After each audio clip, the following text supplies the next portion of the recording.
Hello everyone, and welcome to the Russian Empire History Podcast, the history of all the people of the Russian Empire. I'm your host, JP Bristow, and this is Season 1, The Forest, the Steppe, and the Birth of the Russian Empire, Episode 35, Imaginary Khazars Part 3, New Khazaria. Before we begin, I'd like to thank new patron Olga, who listened to the entire podcast so far in about 5 days and left a comment on each episode, and to all the new subscribers on Apple Podcasts or Spotify. And once again, my great thanks to Tsar Muhammad for his continuing support. Apologies for another delay. I did plan to put this out a week ago, but I had a cold and lost my voice. And once again, I'd just like to note that this episode contains discussion of anti-Semitism and references to material that some listeners may find offensive. We talked last time about Lev Gumilev, a man who some see as a great scholar to rival Kant or Marx, who saw his life's key work as building an elaborate, and to me, completely mad, theory of ethnic origins, which contained a comprehensive restatement of the Kazar Myth, as the hodgepodge of theories concerning the Jewishness of the Khazars and their enduring adverse influence on the world is usually known. It was Gumilev's scholarly stature that made his work particularly pernicious. It was taken as an academically legitimizing framework for nationalist and anti-Semitic myth-making and conspiracy theories, a scientific endorsement of a worldview in which the exceptionalism of certain nations was a fact, a simple realization of natural phenomena, and where shadowy forces lurking behind the scenes were not merely rivals but unnatural, anti-human, and evil. From the underground of the 1980s and 90s to the mainstream today, these ideas have grown and mutated, keeping the central idea of the Khazars as the enemies of Russia, or indeed the Slavs generally, the true force behind every enemy in the last 1,000 years, out there plotting the Slavs' defeat and planning to build new Khazaria in place of Russia, or more recently, Ukraine. And that is what we're going to look at today.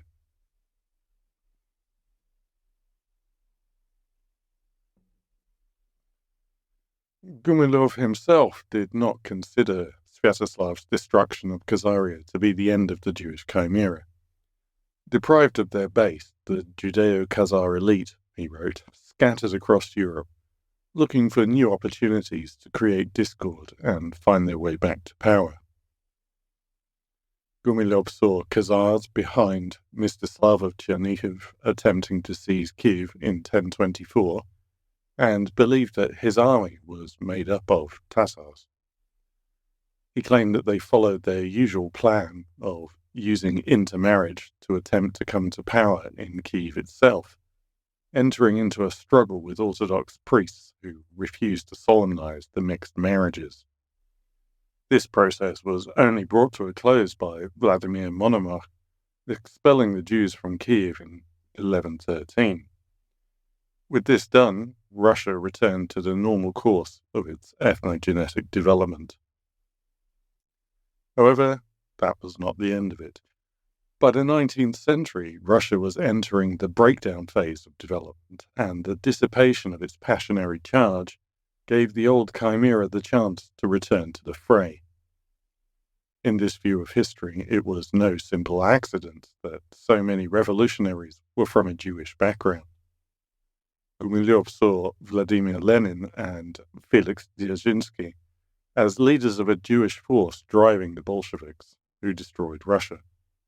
The ancient Khazarian desire to subjugate Russia was realized in the 20th century with the creation of Soviet Khazaria, where the old Judeo-Khazarian merchant elite was transformed into Jewish commissars. The crimes of the Bolsheviks, the suppression of orthodoxy, the prison camps, the artificial famines, therefore became Jewish actions against the Russian people.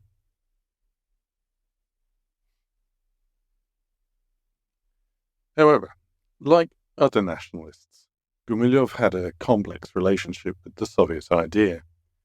While attacking the supposedly Jewish-dominated early decades, he was more approving of the ethnic Russian-dominated post-war period and despised dissidents and the pro-Western position.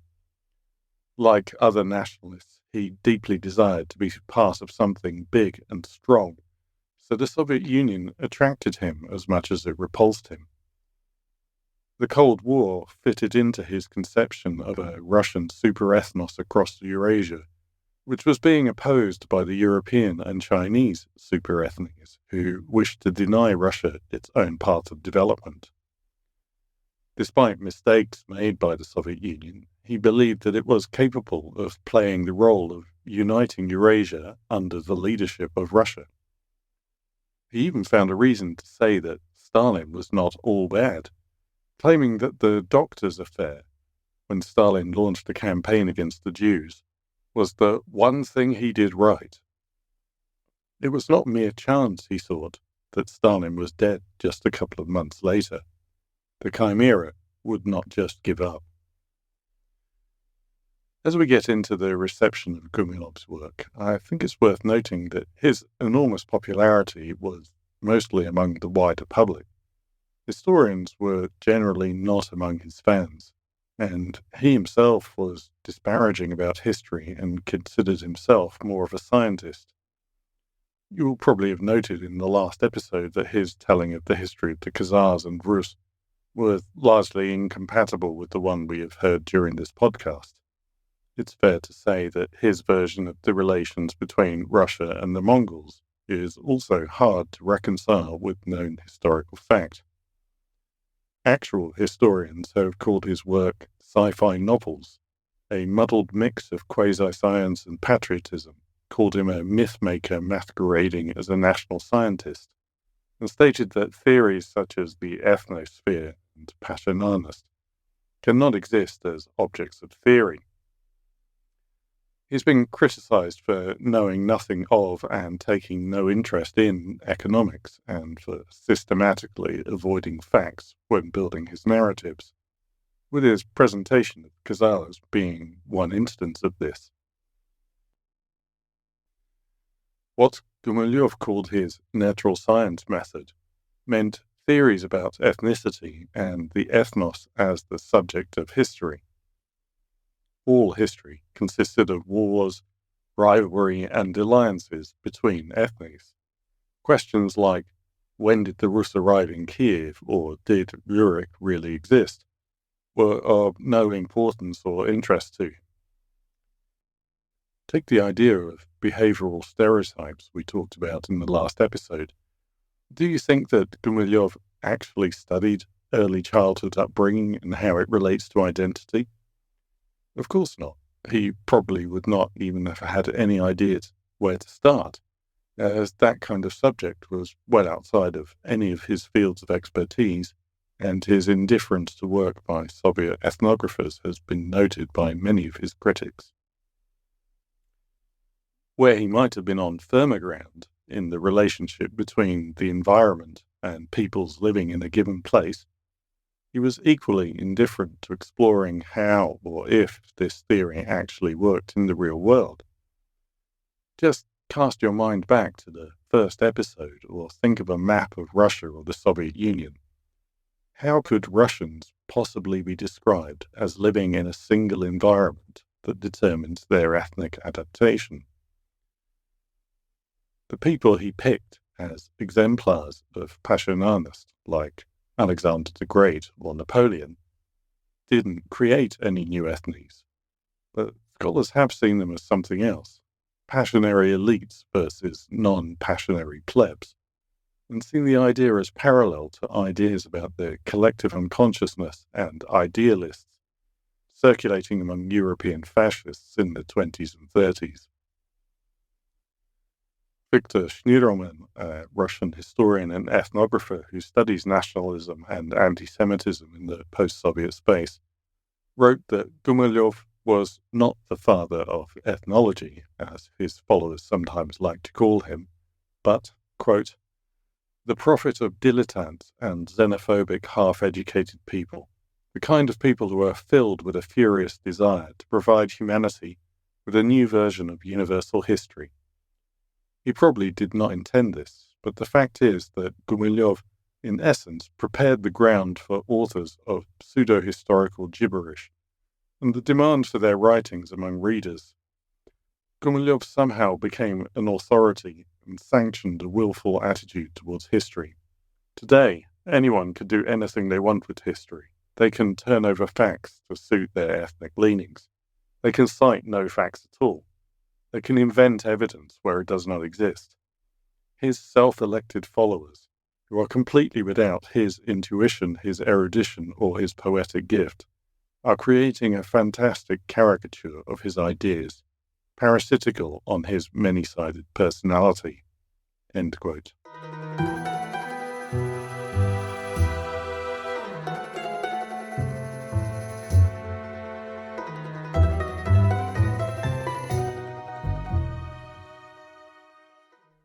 We are, of course, years away from reaching the Soviet Union in this podcast, so let's just briefly outline some of the important factors creating the environment in which Gumilev's work arrived. The Soviet Union had had its own ethnic project, dating back to the earliest days of Marxism. Socialism would require and engender a new socialist human identity, and with time this became the Novy Sovietsky Человек, the new Soviet person. The vision of what this meant changed over time.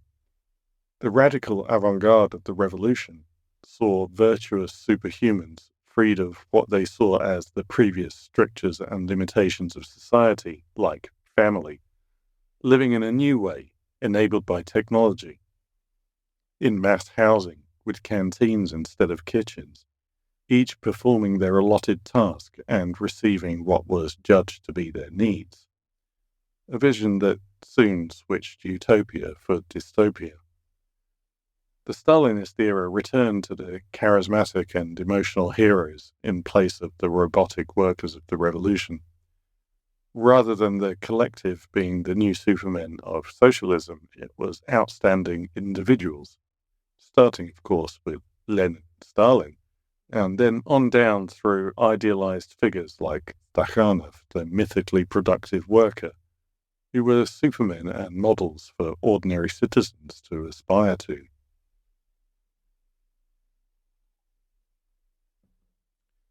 These ideas were a strong influence on Gumilev. You might have noticed last episode that while none of those examples of passionary heroes from the past were actually involved in the creation of a new ethnos, they were sometimes people in the vanguard of social change, just like these new Soviet heroes. Another formative influence on both Gumilev and his later followers was the evolving Soviet position on ethnic identity. This is a complex and often inconsistent or even contradictory subject that's difficult to summarize in brief. Before the revolution, Bolsheviks and Marxists more generally had not attached any great value to ethnic identity. In 1916, Lenin said, quote, "The goal of socialism is not only the destruction of the national states into which humanity is divided and isolated, not only rapprochement among the nations, but their complete merger." End quote. Under Stalin, it was held that nations evolved from peoples, which evolved from clans or tribes, a process that could now be controlled by the state. But, like the achievement of communism, the merger of these nations soon became something that, rather than being just on the horizon, was far off, possible only after the global victory of socialism. Only then could a true post-national society emerge. Actually, it was argued, until that happened, the opposite would be true, with national cultures blooming into separate identities.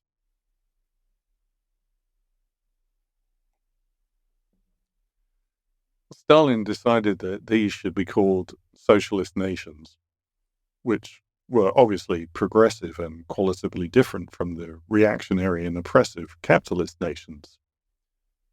This position was a pragmatic one that recognized that the Bolsheviks needed the support of the non-Russian minorities to preserve their rule. Ethnicity became very important in the organization of the early Soviet Union, which had many far-reaching consequences, from the Soviet Union forming as a federation along national lines rather than a unitary state, to the deportations we talked about in the first part of this series. If ethnicity is the defining characteristic of a person, as much as class, then it becomes possible to designate an entire ethnos as enemies of the people, just as classes were designated as enemies of the people. With this essentialist emphasis on ethnicity replacing the previous idea of merging into one new socialist humanity, the Soviet Union adopted Druzhba Narodov, or friendship of the peoples, as a model. This finally made ethnic identity key to all Soviet people. Initially, it was presented as if this friendship had originated following the revolution, when it replaced imperial repression. However, by the 1930s, it was being projected back into history and being presented as something as eternal and innate as ethnicity itself. The Soviet historiography shifted. Although the empire remained the prison house of nations, where non-Russian peoples had suffered subjugation and repression, it was now declared that this was the lesser of two evils, and that they would have been even worse off outside of the empire. The extent of the Soviet Union was presented as the positive legacy of the empire, a united territory that was primed for the revolution. It was perhaps inevitable that this process would culminate in the return of ethnic Russian domination. By the late 30s, Russians were being referred to as first among equals. In Stalin's 1945 victory speech, he called Russians the most Soviet and the most revolutionary of nations, the teacher, cultural leader, and all-round elder brother of all the Soviet peoples. Stalin's death brought another shift. Khrushchev did not have much faith in the primacy of ethnic identity and considered it to be generally something reactionary. So merger returned to the agenda.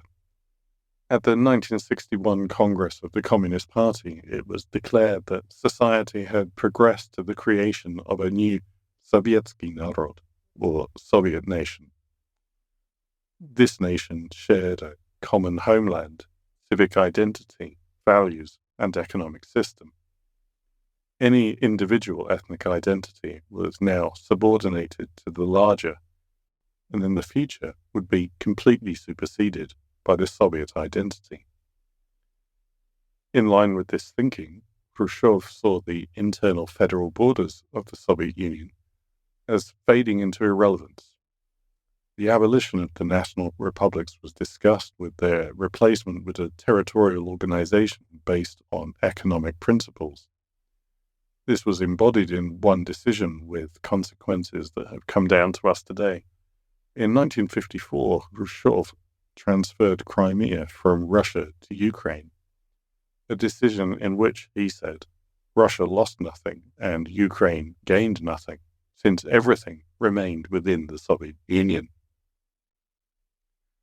There was a bit of a shift back under Brezhnev, but the official position remained that, as described in the Great Soviet Encyclopedia, the Soviet people was a new historical, social, and international collectivity of people, possessing a single territory and economy, a culture that is socialist in essence, with a common goal, building communism. And the members of any nation or ethnicity within it consider themselves to be first of all Soviet people. Contrary to the Stalinist era of Druzhba Narodov, this era of the Soviet people was new and created by the revolution. As Brezhnev told the 14th Congress of the Communist Party in 1971, Dozens of nations and ethnicities had lived side by side in a single territory in Tsarist Russia, but they did not form a community until they were welded together by Marxist-Leninist ideology. Gumilev's ideas were taken as a complete rejection of this position. In his view of ethnogenesis and development, there could be no welding together of peoples, and the existence of a Soviet people was impossible. Gumilev himself was not shy about this. Although his work was focused on ancient history and avoided drawing direct comparisons with contemporary circumstances, he denounced Soviet attempts to build a utopia by forcibly mixing peoples. If everything merges into one, he said, there will be no movement, no cultural development, and life will cease to exist. People of different ethnicities, according to Gumilev, could not be forced to behave the same. Doing so would require destroying the differences between natural climatic zones, the forest and the steppe, or the mountains and the plains. For him, they should live in peace, but separately. So, Druzhba Narodov, which he called the best policy devised in millennia. Whatever the official policy was, there was no keeping the lid on national consciousness, which increasingly became a centrifugal force in the Soviet Union. Not just among minority peoples, Russian nationalism also began to increase. And despite Gumilev's sympathy for many of the non-Slavic peoples of the Soviet Union, the Russian nationalists also found a lot that they liked in his work. The new Russian nationalism was quite ideologically diverse, but they were all concerned with maintaining a centralized state in which ethnic Russians had a special primary status as the organizing principle of the multinational state. Combined with a general worldview in which Russia was different from and opposed to its neighbors, especially the capitalist West and China, a clash of civilizations type of worldview. They were generally opposed to the merging of the peoples of the Soviet Union into a single Soviet people. Other nationalisms in the Soviet Union, they were generally opposed to the merging of the peoples of the Soviet Union into a single Soviet people. Other nationalisms in the Soviet Union were also opposed to this, but they were against being subsumed into Russianness, while the Russian nationalist was opposed to being diluted by non-Slavs. Under the influence of Gumilev's ideas of ethnicity as a natural, biological, rather than social phenomenon, they saw ethnic survival as synonymous with biological survival. Hybridization, as intermarriage between the ethnicities was called, was a concern, as it was for Gumilev, and falling Russian birth rates were treated as degeneration.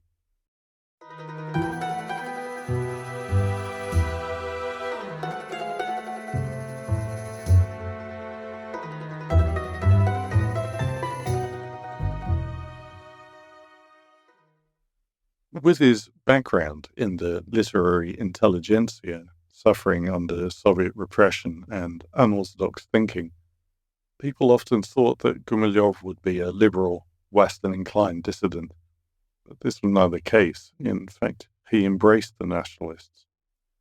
Gumilev believed that Soviet society was becoming divided between liberal Democrats and what he called the Black Hundreds Cossacks. The original Black Hundreds were nationalist extremists from the early 20th century who attacked the enemies of autocracy, Russia more generally, and carried out pogroms against the Jews. According to Gumilev, the liberals were a lost cause. There was nothing that could be discussed with them. He, of course, dismissed them as being under Jewish influence. The Black Hundreds and the Cossacks, on the other hand, represented the historical strength of Russia and its natural role.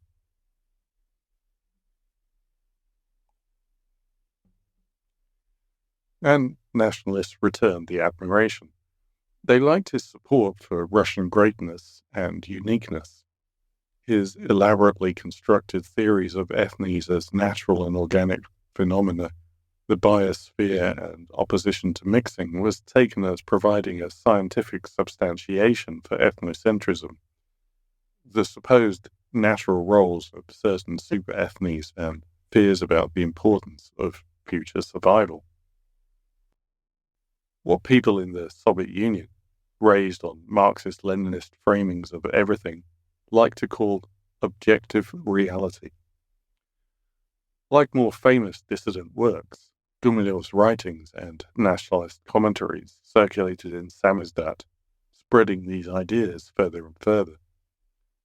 The nationalists even liked the crazy idea of passionarnost as the force transforming worthless matter into an organized ethnos, and they adopted the idea of the connection between the natural environment where an ethnos lived and the characteristics of that ethnos.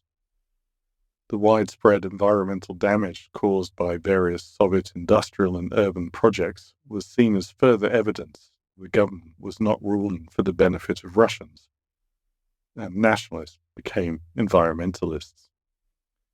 They opposed hydroelectric projects, a cellulose plant at Lake Baikal, and a crazy idea that was being promoted in the 70s to reverse the flow of Siberian rivers to deliver water to Central Asia. They did not oppose these projects because of the innate value of the natural environment, or ideas about humanity as part of rather than dominating nature. Their objection was that this natural environment was part of Russianness, and therefore its destruction was the destruction of the foundations of the Russian nation. Of course, what nationalists always need is an enemy, and they did not get too creative. The international forces arrayed against Russia and acting through the nefarious agents were the Freemasons and the Jews, sometimes even acting in combination. And that brings us back to the Khazars. The new historiography of the Khazars that we've already mentioned, influenced by Gumilev and the shifting official positions on the national question and Russian history, was culminating in the 60s and 70s in the presentation of the Khazars as a large and powerful empire controlled by a ruthless Jewish elite. This empire was implacably hostile to Slavs, obsessed with making a profit by any means, especially by cooperating with Western agents to enslave Slavs or impose punitive tribute. The rule of the Khazars over the Slavs was dubbed the Khazar yoke, by analogy with the Mongol yoke, but it was claimed to be even worse and more destructive for the Russian people. You might have noticed that I did not mention the Khazar yoke anywhere in discussions of the Khazars and the Rus. That is because, unlike the case of the Mongol yoke, neither the tale of bygone years nor any other contemporary source mentions it. There are traces in the contemporary documents that show the writers remembered that the Rus and the Khazars were rivals, and that the Rus had supplanted them as overlords of some of their tributary peoples. But there is no tale of Rus enslavement. To Gumilev and his nationalist followers, this was due to sadness and shame, which led the medieval Russians to conceal their true history. And the nationalists saw Gumilev as the man who had revealed this history, hidden for 1,000 years, and provided a credible scholarly basis for the negative role of Jews in Russian history. Gumilev embraced this too. He produced articles on the Khazars for nationalist journals that were not published until years later, because even the nationalists thought they were too anti-Semitic. Gumilev's ideas of the Khazars surviving as Jews and being, with their Western collaborators, the enemies of Russia ever since, were widely accepted and developed. Although Gumilev had focused on the past, on the actual Khazars, however much they were misrepresented, nationalist writers were soon bringing them into the present. For them, the connection between the age of the Khazars and the late Soviet Union was obvious. The direct comparison of the 10th century and the 20th century was natural. The role of non-Slavs, and especially Jews, in the revolution was highlighted. Nationalist writers wrote that the Jews effectively played the same role in revolutionary Russia that they had played in Khazaria, still pursuing their old objective of the destruction of Russian culture. What they wanted was a new Khazaria. From the nationalist underground of the 70s and perestroika, these ideas reached a mass audience in the 1990s. I would not say that they became mainstream in the sense that they were not espoused by the political or cultural establishment, but they reached a point where if you talked about a Khazar conspiracy, people would know what you were talking about and probably had an opinion on it. Anti-Semitic alternative histories became common. Some rewrote the history of Stalin to have him defeating the nefarious plans of the Jewish Bolsheviks.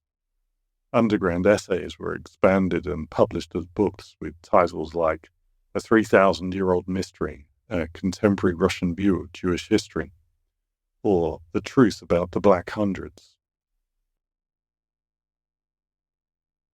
Some claimed to continue the work of revealing the true Russian history by claiming that the expansive Russian historiography devoted to conflict with the Tatars was a cover-up for their real conflict, which was with the Jewish-Khazars.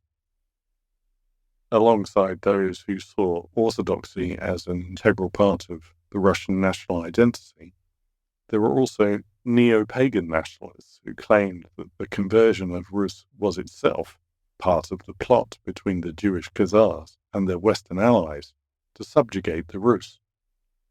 These nationalists saw their traditional history as a cover-up. These nationalists also saw traditional history as a cover-up, in this case of the fact that Slavs were the true Aryans and had created the ancient civilizations of Egypt, Sumeria, the Hittites, and the Etruscans. These groups often saw a special significance in the Archaim and the Sintashta being on Russian territory.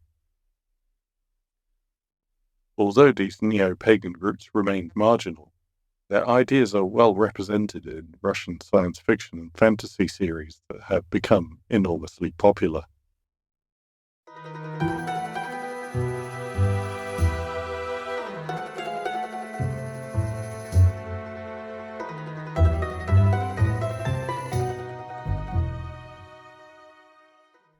Scholars studying extremism have found that Russian nationalists were fixated on the Khazars by the late 1990s.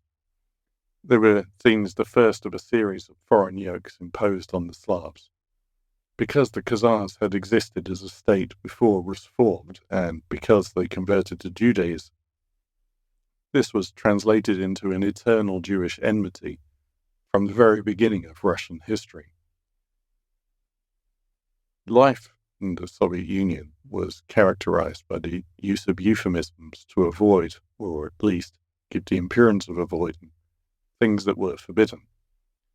This was true of nationalist movements as much as other dissidents, and for Russian nationalists, Khazar became their favorite euphemism to hide their anti-Semitic ideas.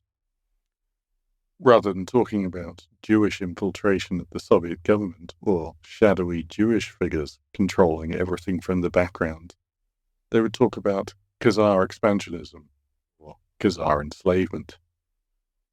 The usual anti-Semite excuses were also made.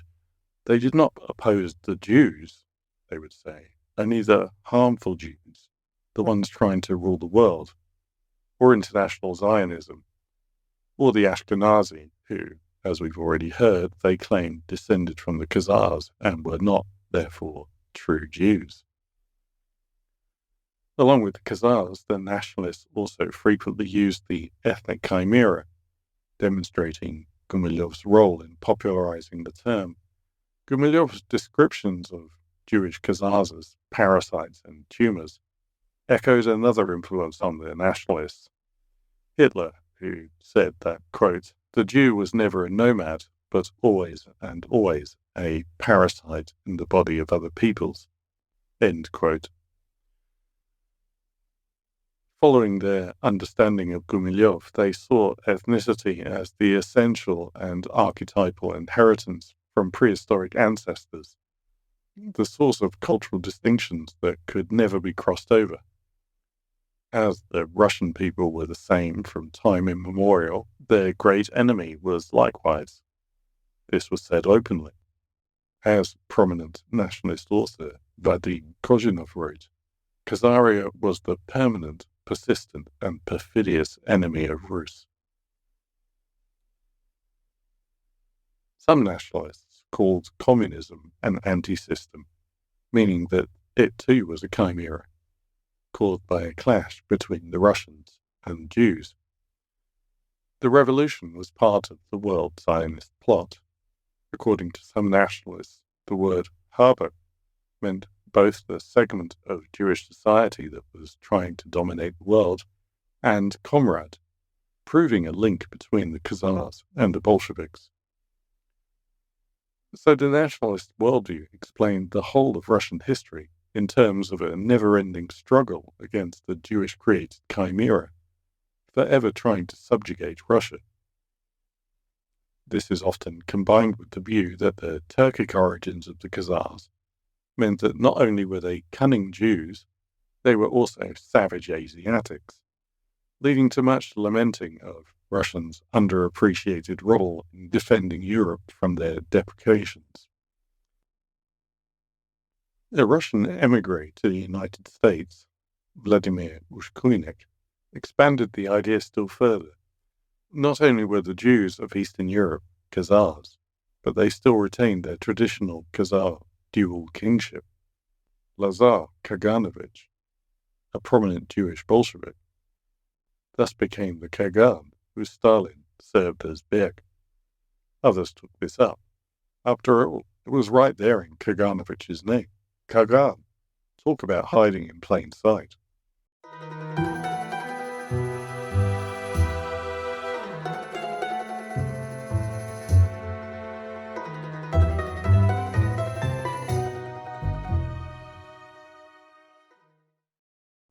The Kazar myth had several characteristics that made it attractive and useful to Russian nationalists.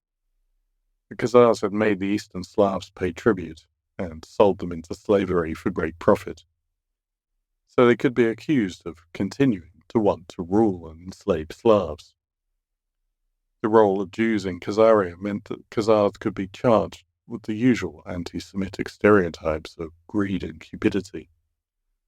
The Khazar influence on the formation of Rus could be blamed for perceived negative aspects of the Russian character, such as unusual cruelty. The Jewish conversion of the Khazar ruling class was a clear example of their successful attempt to seize power, which they were still doing elsewhere. For Orthodox nationalists, the Khazarian rabbi participating in the dispute where Vladimir chose the religion of Rus was an example of the Jews attempting to spiritually dominate Rus. For the neo-pagans, the supposed Jewish origin of Christianity meant that the Khazars were behind the conversion of Rus.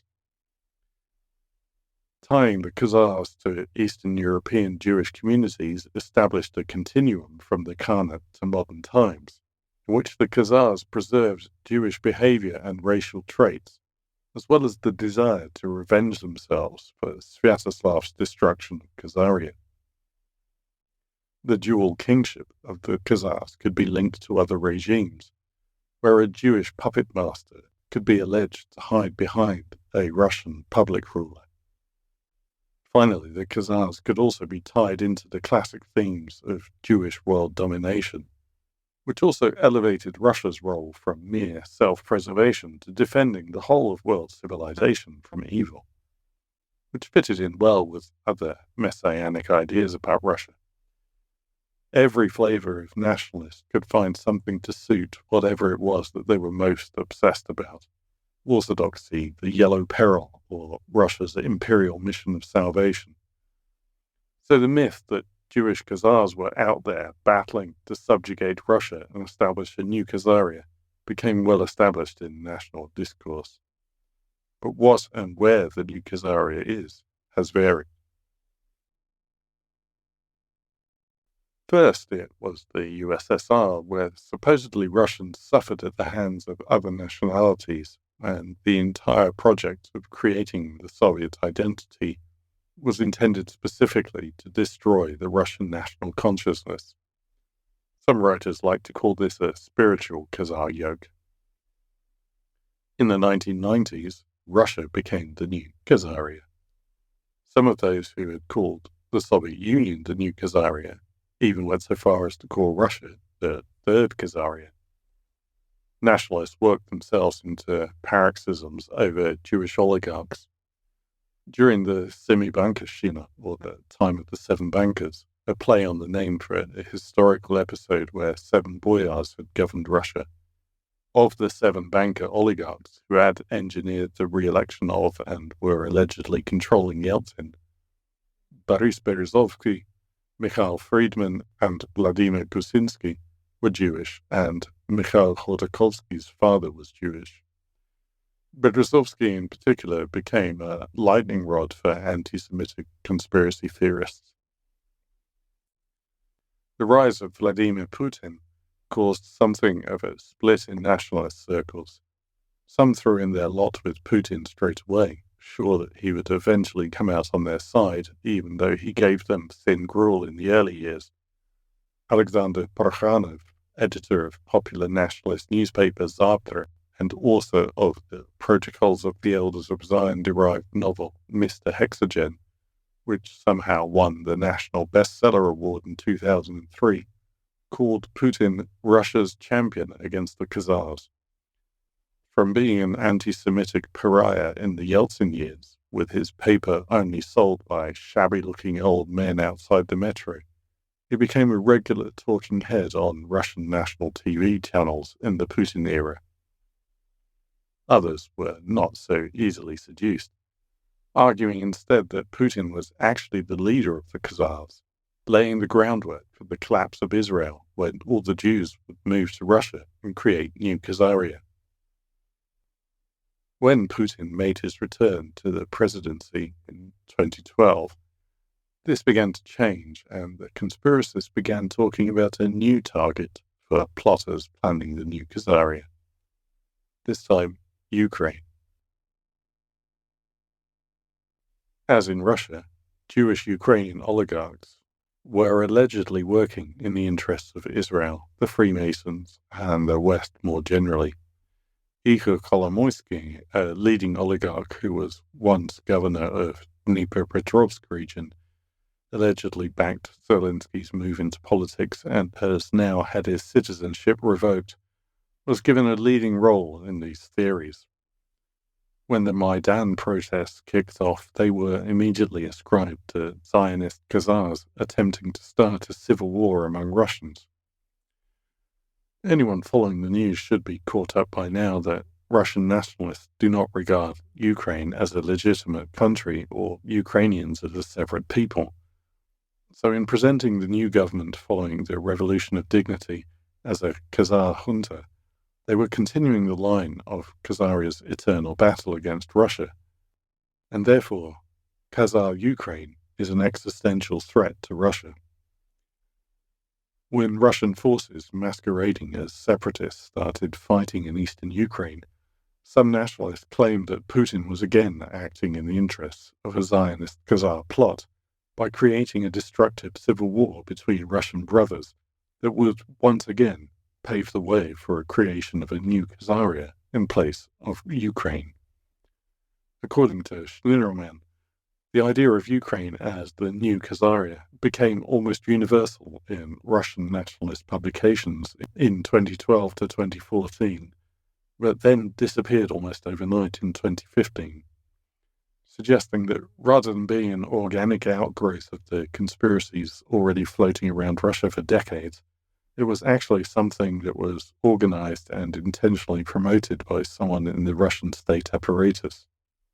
However, opinion polling in Russia showed that the public wasn't buying the idea that Ukraine had been taken over by Jewish Khazars trying to create a Nazi regime opposed to Russia, so the idea was quietly dropped. But disappearing from nationalist organizations did not mean that it disappeared altogether. Any number of YouTube videos about Khazars attempting to destroy Russia continue to appear, and of course they have resurrected the Ukrainian theme since the full-scale invasion began. Best-selling books continue to be written, including by people teaching at Moscow State University and military academies, and speakers present Jewish-Khazar conspiracy theories through Russian Orthodox Church media and events.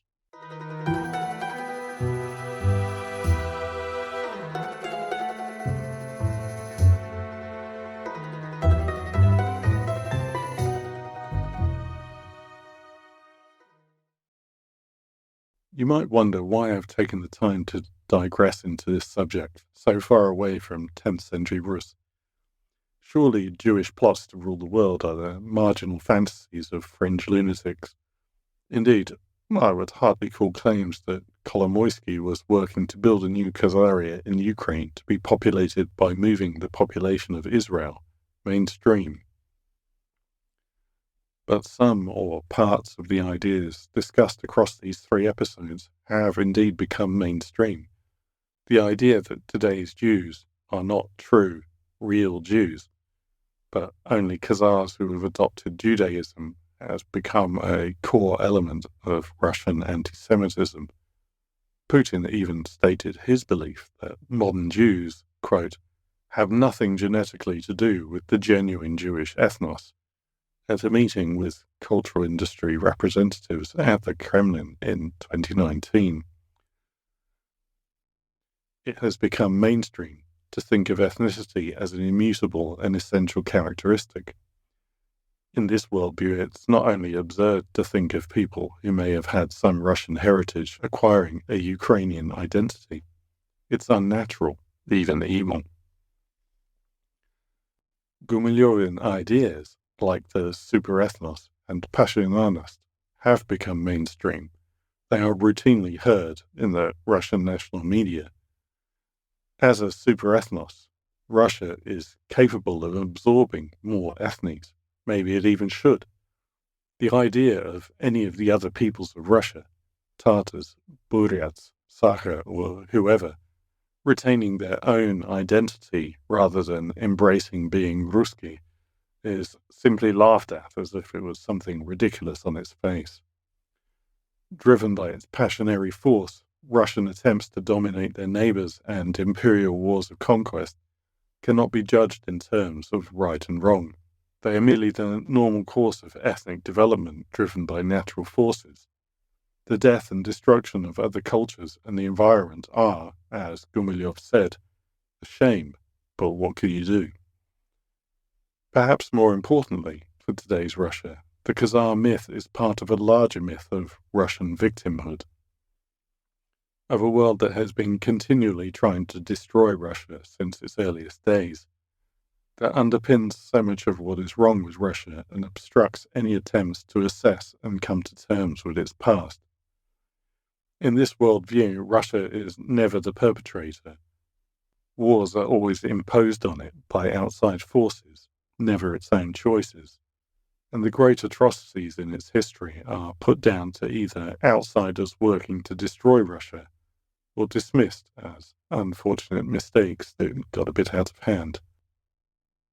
And while there may be vigorous debate among scholars and experts as to how much of Russian society supports the war on Ukraine, there can be no doubt that the number of them who believe that Ukraine is now ruled by a junta that simultaneously manages to be both Nazi and Jewish is far greater than the 1 to 2% found in polling 10 years ago.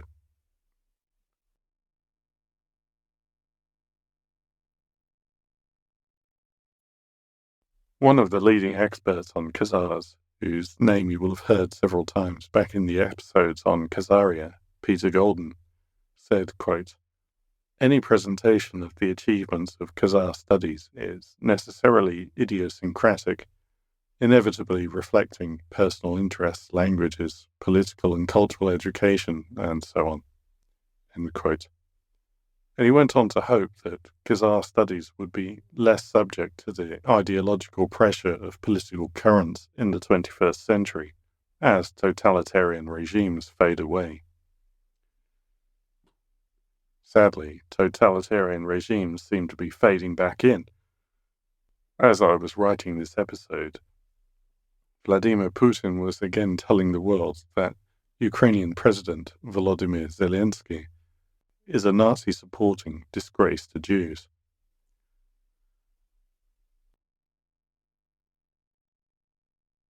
I've been a bit remiss about writing the accompanying blog posts, but they will be back with this episode, and as this ends our coverage of the Khazars, there will be a list of sources that I've used and some suggestions for anyone wanting to do some further reading, which I'll also add to the resources page.